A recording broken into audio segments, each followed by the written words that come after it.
नमस्कार, मैं हूं आपके साथ आस्था कौशिक। कानपुर के सीसामऊ से पूर्व एसपी विधायक इरफान सोलंकी और उनकी पत्नी विधायक नसीम सोलंकी ने विधानसभा अध्यक्ष सतीश महाना के घर जाकर उनसे मुलाकात की। नसीम ने भैया दूज का टीका लगाने की बात कही तो सतीश महाना ने बहन कहकर सर पर हाथ रखकर आशीर्वाद दिया। आपको बता दें, महाराजगंज जेल में बंद इरफान सोलंकी लंबे अरसे बाद जेल से रिहा हुए। नसीम सोलंकी और इरफान सोलंकी ने बीजेपी के पूर्व सांसद सत्यदेव पचौरी, कानपुर के लोकसभा सांसद रमेश अवस्थी से भी मुलाकात की। दीपावली के इस त्योहार पर एक ऐसी तस्वीर सामने आई जो राजनीतिक गलियारों में चर्चा का विषय बनी हुई है। दरअसल कानपुर में सपा विधायक नसीम सोलंकी का फोटो उनके पति पूर्व विधायक इरफान के साथ है। ये कोई चौंकने वाली बात नहीं, मगर ये दोनों लोग एक साथ भारतीय जनता पार्टी के तमाम नेताओं के साथ फोटो में देखे गए हैं और उन्होंने ये फोटो भी अपनी वायरल की है। और ये एक फोटो और है जो चर्चा बनी है, जिसमें विधानसभा अध्यक्ष सतीश महाना के घर में भाई दूज पर नसीम सोलंकी टीका लगाने के लिए पहुंचती। हालांकि सतीश महाना ने टीका नहीं लगाया, मगर उनके सर पर हाथ रखकर आशीर्वाद दिया। ये फोटो सोशल मीडिया में वायरल हो रही है और चर्चाओं में। वहीं भारतीय जनता पार्टी के नेता कैमरे के सामने तो कुछ नहीं बोल रहे हैं, मगर इसे त्योहार है और त्योहार में शिष्टाचार में सब कुछ संभव और जायज है। और ऐसे में समाजवादी पार्टी के विधायक इसे त्योहारों में एक दूसरे के यहाँ जाने की प्रथा बता रहे हैं। मगर इन सब के बीच ये फोटोग्राफ चर्चा में बना हुआ है। आशीष पांडे के साथ अमित गंजू, न्यूज़ 18 कानपुर। पूरे देश में एक बार फिर एसआईआर कराने की तैयारी है। पहले चरण में पश्चिम बंगाल, केरल, असम में एसआईआर होगी। तमिलनाडु, पुडुचेरी में भी पहले ही चरण में एसआईआर होगा। मुख्य चुनाव आयुक्त ने सभी राज्यों के सीईओ के साथ इसकी तैयारियों को लेकर चर्चा की। अगले महीने से इसकी शुरुआत होगी और मार्च 2026 तक पहला चरण पूरा करने का लक्ष्य रखा गया। जिन राज्यों में साल 2026 में विधानसभा चुनाव होने हैं, वहां पहले चरण में एसआईआर की तैयारी हो रही है। दूसरे चरण में यूपी, उत्तराखंड में एसआईआर होगा। एसआईआर को लेकर के चुनाव आयोग आने वाले दिनों में बड़ी घोषणा कर सकती है। मिली जानकारी के अनुसार अक्टूबर के आखिरी हफ्ते में या फिर अगले में कुछ दिनों में एसआईआर को लेकर के चुनाव आयोग बड़ी घोषणा कर सकती है, जिसमें एसआईआर को जो है वह पूरे देश में लागू किया जा सकता है। जो मॉडल होगा, एसआईआर का जो मॉडल होगा, वह जो बिहार चुनाव में जिस मॉडल को अपनाया गया था, यानी जिस तरह से बिहार चुनाव में काम किया गया, बिहार में जिस तरह से प्रक्रिया जो है वह में की गई, उसी आधार पर पूरे देश में जो है वह एसआईआर की प्रक्रिया जो है वह लागू की जाएगी। इसमें जो जानकारी मिल रही है उसके अनुसार सिर्फ आधार कार्ड जो है वह प्रमाण पत्र नहीं होगा, बल्कि आधार कार्ड के साथ साथ अन्य डॉक्यूमेंट्स जो है वह भी देने होंगे। एसआईआर पूरे देश में लागू किया जाए, इसको लेकर के चुनाव आयोग जो है वह लगातार अपने अधिकारियों की बैठक जो है वह कर रहा है। और अब जो जानकारी मिली है, हमें सूत्रों के हवाले से जो जानकारी मिल रही है उसके अनुसार पूरे देश में लागू किया जाएगा, लेकिन पहले उन राज्यों में लागू किया जाएगा जहां पर आने वाले दिनों में चुनाव होने हैं। इन राज्यों में पश्चिम बंगाल महत्वपूर्ण हो जाता है, असम महत्वपूर्ण में हो जाता है, और भी कई ऐसे राज्य हैं जहां पर आगामी दिनों में चुनाव होने हैं। वहां पर पहले जो है वह एसआईआर को लागू किया जाएगा और इसको लेकर के कवायद जो है वह चुनाव आयोग कर रही है। चुनाव आयोग का मानना है कि वोटर वेरिफिकेशन जो है वह काफ़ी ज़रूरी है। चुनाव प्रक्रिया में शुद्धता के लिए वोटर वेरिफिकेशन काफ़ी ज़रूरी है और जिस तरह से यह प्रक्रिया जो है वह बिहार में सफल रहा है, उसे पूरे देश में लागू किया जाएगा। कैमरा चंदन पटवाल के साथ विनीत कुमार, न्यूज़ 18 दिल्ली। पीलीभीत में कैबिनेट मंत्री संजय निषाद ने कहा, हमारे समाज के बेटे घरों में पखाना साफ कर रहे, इस पर हम लोगों को शर्म आनी चाहिए। वहीं इस दौरान उन्होंने कहा, बाकी बिरादरी के वोटर्स के दम पर वो अब खजाना ले जा रहे हैं। सब खजाने का पद है, उन्हें खजाना दिखता है, अब पाखाना नहीं दिखता है। कहते भैया हम लेंगे अब खजाना, हे निषाद भाई ले लो, साफ कर पाखाना। कौन बोला ठीक है, तो है क्या पकड़ा दिया? तुम्हारे बेटा के संविदा के नौकरी बाहर आउटसोर्सिंग है, अब जाके एयरपोर्ट पर क्या साफ करना है तुम्हारी बिरादरी के लोग? बोलो, तेज बोलो। अब पूरे देश का जितना होटल बा, खाना खाना और खाना बनाना। अच्छा, मार भाई को क्या दिख रहा है? तेज बोलो, बोलो। यादव भाई को क्या दिखता था? दूध खाना, घी खाना, कसरत करना, पहलवानी करना, अखाड़ा जाना, अब भैंस चराना। अभी क्या दिख रहा है? बोला हो 27% क्या दिखता है? उन्होंने कब्जा कर लिया। आप लोगों को क्या दिख रहा है? आपको जब इलेक्शन आएगा तब पूरी खाना, मुर्गा खाना, 500 रुपए दारू खाना, ये 3 चीज दिख रहा है निषादों को। सुबह शाम खाना, फिर जाना भोर में पाखाना, और जब इलेक्शन आएगा तो फ्री में पूरी खाना, उनके रैली में जाना, उनका डंडा खाना, और क्या खाना? मुर्गा खाना। लखनऊ से खबर है, आग से बचाव पर सीएम योगी के निर्देश, स्पेशलाइज्ड यूनिट के गठन के निर्देश, केमिकल बायोलॉजिकल दुर्घटनाओं को लेकर निर्देश, हाई राइज बिल्डिंग्स के लिए भी निर्देश, फायर डिपार्टमेंट में नए पदों का रास्ता साफ, फायर डिपार्टमेंट में 1000 नए पदों पर भर्ती होगी, फायर सर्विस को और मजबूत बनाने के निर्देश, एक्सप्रेस वे पर 100 किलोमीटर पर फायर चौकी बने। ये वे महत्वपूर्ण निर्देश हैं जो सीएम योगी ने दिए हैं।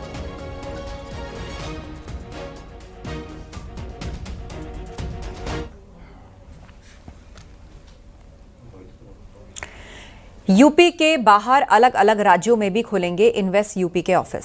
सीएम योगी आदित्यनाथ के विजन पर देश 5 महानगरों में इन्वेस्ट यूपी के सैटेलाइट निवेश प्रोत्साहन ऑफिस खोलेंगे।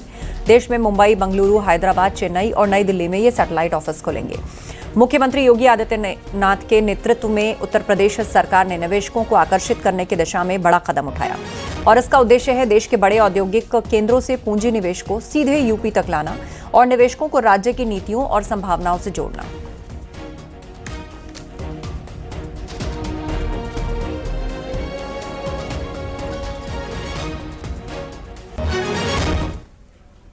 और खबर अयोध्या से, ठंड का आगमन धीरे धीरे हो रहा है। ऐसे में रामलला के दर्शन अवधि में भी बदलाव किया गया।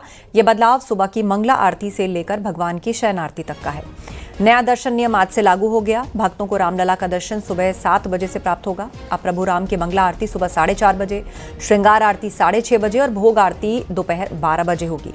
इससे पहले रामलला की मंगला आरती सुबह 4 बजे होती थी, श्रृंगार आरती 6 बजे और अब सुबह 6:30 बजे होगी। अब श्रद्धालु सुबह 7 बजे से प्रभु राम के दर्शन कर सकेंगे। रात में जो भोग आरती वो 10 बजे होती थी, अब वो 9:30 बजे होगी। तो बदलते मौसम के चलते ये कदम उठाया गया है। दीपावली के बाद परिवर्तित मौसम को देखते हुए भगवान के पट खुलने बंद होने, दर्शनार्थियों की सुविधा के ध्यान में रखते हुए थोड़ा समय में परिवर्तन किया गया है। सुबह जो आरती 4 बजे होती थी, मंगला आरती, अब वो 4:30 बजे हुआ करेगी। 6 बजे जो श्रृंगार आरती हुआ करती थी, अब वो 6:30 बजे होगी। सभी श्रद्धालुओं का दर्शन प्रातःकाल 7 बजे प्रारंभ होगा।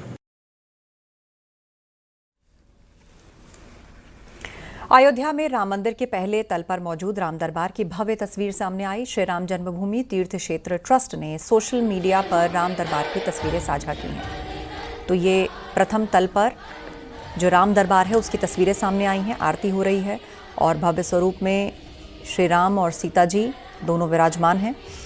ये तस्वीरें सामने आई हैं। ट्रस्ट ने इन तस्वीरों को जारी किया है।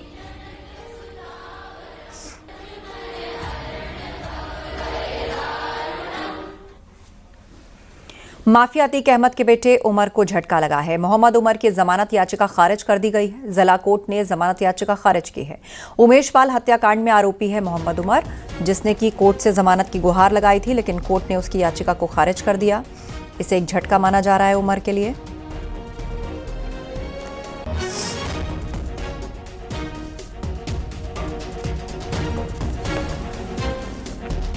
मिर्जापुर में एक हिंदू परिवार के घर पर मिली मजार ने लोगों को हैरान कर दिया और हैरानी की बात यह भी है कि गांव में एक भी मुस्लिम परिवार नहीं है। उसके बावजूद ये मजार बनाई गई। गांव के लोग विरोध जताते हुए मजार के आपस में इकट्ठा हुए और गुस्साए ग्रामीणों ने उसको तोड़ दिया। पुलिस भी पहुंची, गांव वालों को शांत कराया। गांव के रहने वाले हिंदू क्षत्रिय वाहिनी संगठन के जिलाध्यक्ष ने बताया कि तिवारीपुर गांव के निवास सिंह ने ये मजार बनाई है। प्रेत और जिन्नों से राहत पाने के लिए कुछ लोगों से बातचीत की और लोगों ने इसको बनाने की सलाह दे दी।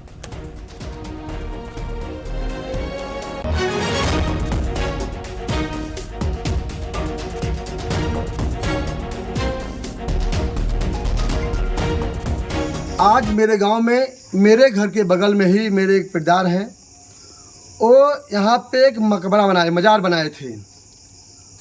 इस तरह से चंदा वसूली, गलत धंधा, लोगों में विद्रोह पैदा करने के लिए मज़ार बनाए थे, जिसमें गांव में काफ़ी तनाव हुआ। और हैं श्री निवास सिंह जी, उनके चाचा हैं राम नारायण सिंह उर्फ शोभा सिंह, उनके बड़े पुत्र हैं रवि सिंह, जो मेन पंडा के रूप में माने गए थे यहाँ पे। और गांव के लोग काफ़ी विरोध किए, जिससे थाना आया।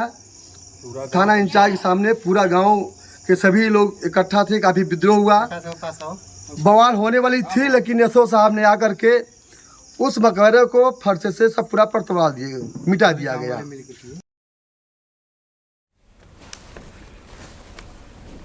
भैया दूज के अवसर पर एसपी के राष्ट्रीय महासचिव शिवपाल यादव अपनी बहन कमला देवी के फ्रेंड्स कॉलोनी स्थित घर पहुंचे और अपनी बड़ी बहन से टीका कराने के बाद उनका आशीर्वाद लिया। तो शिवपाल यादव भाई दूज के मौके पर अपनी बहन के घर पहुंचे, उनसे टीका कराया, उनका आशीर्वाद लिया। इस दौरान ये तस्वीरें जो हैं वो सामने आई हैं, जो हम आपको स्क्रीन पर दिखा रहे हैं।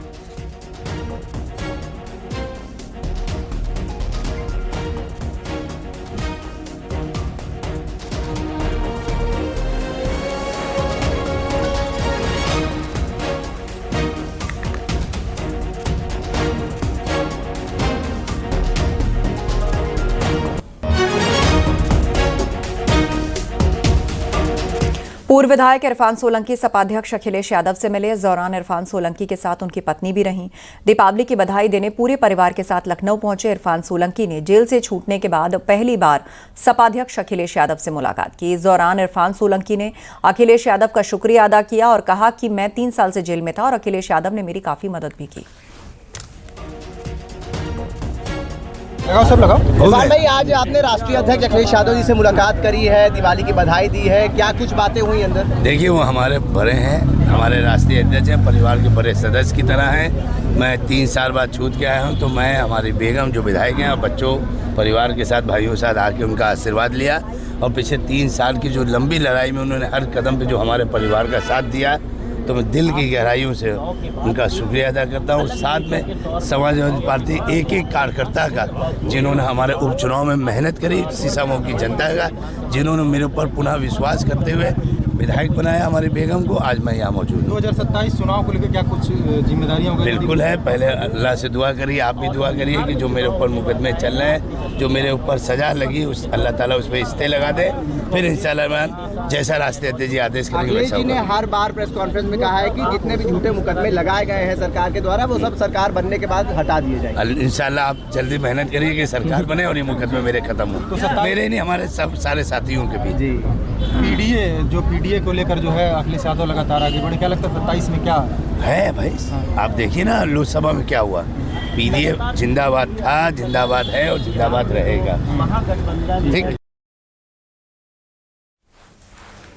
आज केदारनाथ धाम के कपाट सुबह 8:30 पर विधि विधान से शीतकाल के लिए बंद हो गए। कपाट बंद होने के दौरान सीएम पुष्कर सिंह धामी भी मौजूद रहे। इस दौरान बद्री केदार मंदिर समिति के अध्यक्ष हेमंत द्विवेदी भी मौजूद रहे। कपाट बंद होने के बाद बाबा केदारनाथ की डोली ओंकारेश्वर मंदिर ऊखी मठ के लिए रवाना हो गई। यात्रा का पहला पड़ाव रामपुर में होगा, फिर गुप्तकाशी से होते हुए बाबा केदार की उत्सव डोली ऊखी मठ पहुंचेगी, जहां ओंकारेश्वर मंदिर में पूरे शीतकालीन में बाबा केदार की पूजा अर्चना होगी।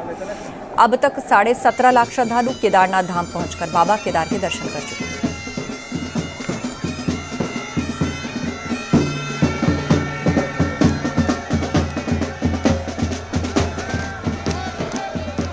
बहुत रिकॉर्ड तीर्थयात्रियों ने, श्रद्धालुओं ने बाबा के दर्शन किए हैं, जबकि 3 महीने का कालखंड ऐसा रहा है कि पूरी तरह से आपदा रही है, बारिश रही है, भारी बारिश, लैंडस्लाइड हुआ, लेकिन बाबा की कृपा से 17.5 लाख से अधिक तीर्थयात्री बाबा के दर्शन करने आए हैं। और मैं चारों धामों की बात करूं तो बड़ी आपदा के बाद भी इस बार रिकॉर्ड संख्या में श्रद्धालुओं ने दर्शन किए हैं और 50 लाख श्रद्धालु अभी तक दर्शन कर चुके हैं। अभी भगवान बद्री विशाल की यात्रा लगभग 1 माह तक आगे चलेगी और हमारा प्रयास होगा कि ये यात्रा भी भगवान बद्री विशाल की कृपा से, बाबा केदार की कृपा से अच्छे प्रकार से संपन्न हो, सभी की यात्रा अच्छी हो, सरल हो, सुगम हो। और ये स्थल जो आप देख रहे हैं 2013 की आपदा में बहुत बुरी तरह से ये क्षतिग्रस्त हो गया था, काफ़ी नुकसान इस परिसर का हो गया था, आसपास के क्षेत्रों का हो गया था। हमारे प्रधानमंत्री आदरणीय नरेंद्र मोदी जी के नेतृत्व में, उनके मार्गदर्शन में यहाँ पर नवनिर्माण और पुनर्निर्माण का कार्य चल रहा है। चूँकि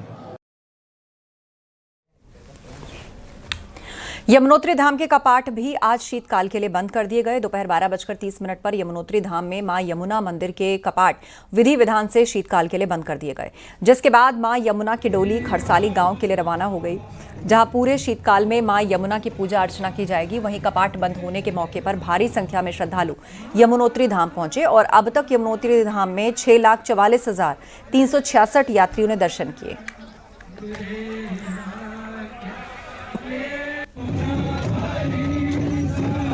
जय श्री यमुने। मैं महावीर पौर माही यमुनोत्री धाम आज भैया दूज के पावन पर्व पर चार धाम के प्रथम धाम श्री यमुनोत्री धाम के कपाट शीतकाल के लिए बढ़ा दिए जाएंगे, जिसके बाद मां यमुना जी की डोली अपने शीतकालीन प्रवास स्थान खरसाली खुशी मठ में अपने भाई सोमेश्वर महाराज जी के साथ और मां राजराजेश्वरी देवी के साथ प्रस्थान करेंगी, जिसके बाद श्रद्धालुओं और दर्शनार्थियों और अपने मां यमुना भक्तों को निरंतर शीतकाल में भी खरसाली खुशी मठ में यमुना जी के दर्शन आप खरसाली में कर सकते हैं। पतित पावनी मां यमुना जी से और सोमेश्वर महाराज जी से समस्त प्रदेश, देश और क्षेत्र की खुशहाली की कामना करता हूँ। जय श्री यमुने, जय मां यमुने।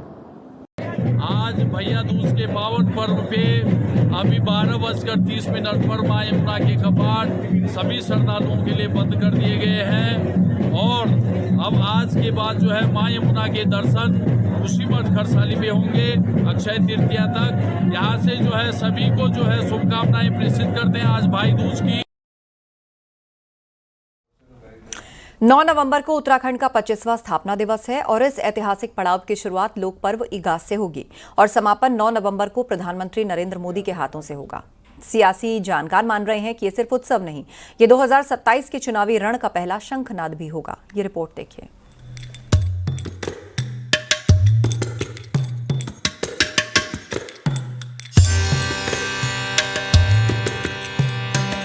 नवंबर 2025 जब उत्तराखंड राज्य अपनी स्थापना के 25 गौरवशाली वर्ष पूरे करके 26वें साल में प्रवेश करेगा। इस ऐतिहासिक मौके को यादगार बनाने के लिए पूरे 10 दिनों तक प्रदेश एक महा उत्सव की रंगत में डूबा रहेगा। शुभारंभ होगा 1 नवंबर को पारंपरिक लोक पर्व इगास से और समापन प्रधानमंत्री नरेंद्र मोदी के हाथों राज्य की विकास योजनाओं के लोकार्पण और शिलान्यास के साथ।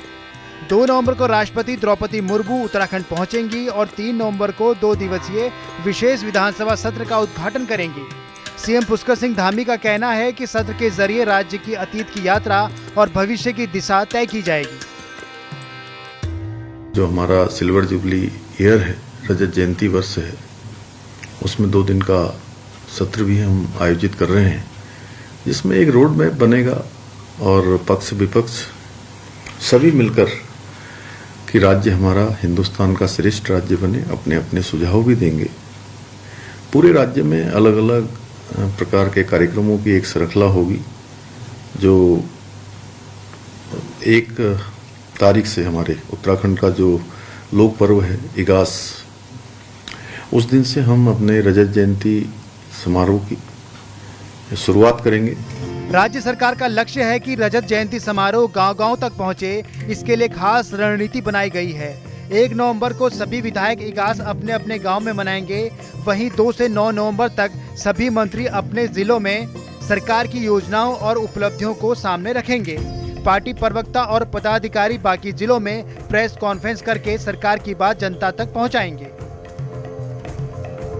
इगास के दिन हमने अपने सभी पदाधिकारियों से हमने कहा है कि सब लोग अपने गांव में जाकर इगास मनाएं और इगास के पर्व हर्षोल्लास के साथ मनाया जाएगा। उसके अलावा 1 से 9 के बीच में हमारे सारे मंत्रीगण पिछले 25 वर्षों में भारतीय जनता पार्टी के शासन के दौरान जो विकास कार्य हुए हैं हर विभाग के, उसकी प्रेस करेंगे।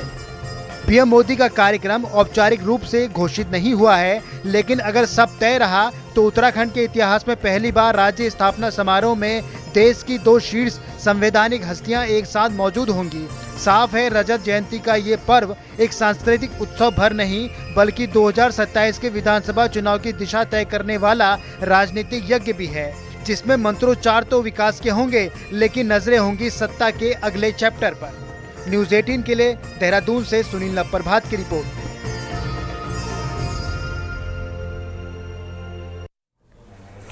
राज्य स्थापना के 25 साल पूरे होने पर उत्तराखंड सरकार ने बड़ा फैसला लिया और हिमाचल प्रदेश की तर्ज पर बाहर से आने वाली गाड़ियों से ग्रीन टैक्स लिया जाएगा। इसके लिए बाकायदा कैमरा लगाए गए हैं और फास्टैग के जरिए हर गाड़ी से टैक्स वसूली होगी।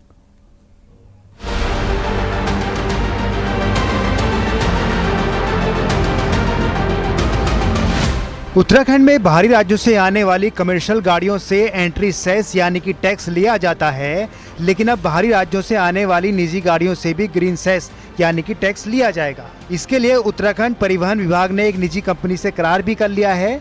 राज्य के बॉर्डर पर इसके लिए ऑटोमेटेड कैमरों की तैनाती होगी और गाड़ियों में लगे फास्टैग से टैक्स की वसूली होगी। राज्य में एंट्री करते ही ग्रीन सेस काट लिया जाएगा और अगले 24 घंटे के लिए ये मान्य होगा। कोई अगर 3 महीने का पास बनवाना चाहता है तो वो भी बन सकता है और पर एंट्री इसमें चार्ज लिया जाएगा। लेकिन अगर कोई गाड़ी एक बार आ चुकी है स्टेट के अंदर और वो स्टेट के अंदर ही 1 हफ्ता या 10 दिन है तो उससे दोबारा नहीं लिया जाएगा। लेकिन अगर स्टेट में दोबारा एंट्री कर रही है गाड़ी, इसका चार्ज तब लिया जाएगा। और हमारे जो यहाँ उत्तराखंड की जो गाड़ियाँ हैं जो न्यू रजिस्ट्रेशन के टाइम पे भी हम लेते हैं, लेकिन अब ये ऑनलाइन जो हमारा वसूला जाना है, जो हमारे ANPR कैमरे पूरे प्रदेश भर के चेक पोस्टों पे हमारे लग चुके हैं। बाहरी राज्यों से आने वाली निजी गाड़ियों से लिए जाने वाले ग्रीन टैक्स की दरें भी तय कर ली गई हैं। हालांकि कुछ गाड़ियों को छूट दी गई है। निजी प्राइवेट कार के लिए 40 रुपये ग्रीन सेस तय किया गया है। 3 व्हीलर गाड़ियों के लिए 20 रुपये दर तय की गई है। मध्यम वाहनों को 60 तो भारी वाहनों को 80 रुपये ग्रीन सेस देना होगा। इलेक्ट्रिक और CNG गाड़ियों को ग्रीन सेस से राहत दी गई है। इसके साथ ही दोपहिया गाड़ियों को भी ग्रीन टैक्स नहीं देना होगा।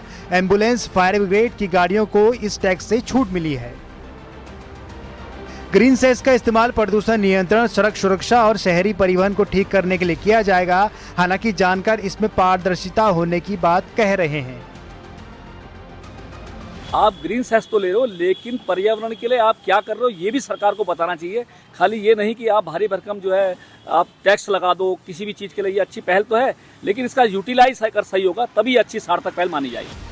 नवंबर से उत्तराखंड में आने वाली बाहरी राज्यों की गाड़ियों को हर दिन के हिसाब से ग्रीन सेस देना होगा। सरकार का मकसद इसके लिए राज्य की आबोहवा ठीक करने के साथ ही इलेक्ट्रिक गाड़ियों को बढ़ावा देना भी है।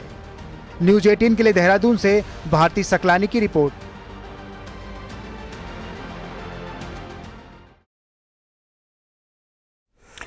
और वक्त एक ब्रेक का है, जल्द लौटेंगे कुछ और खबरों के साथ।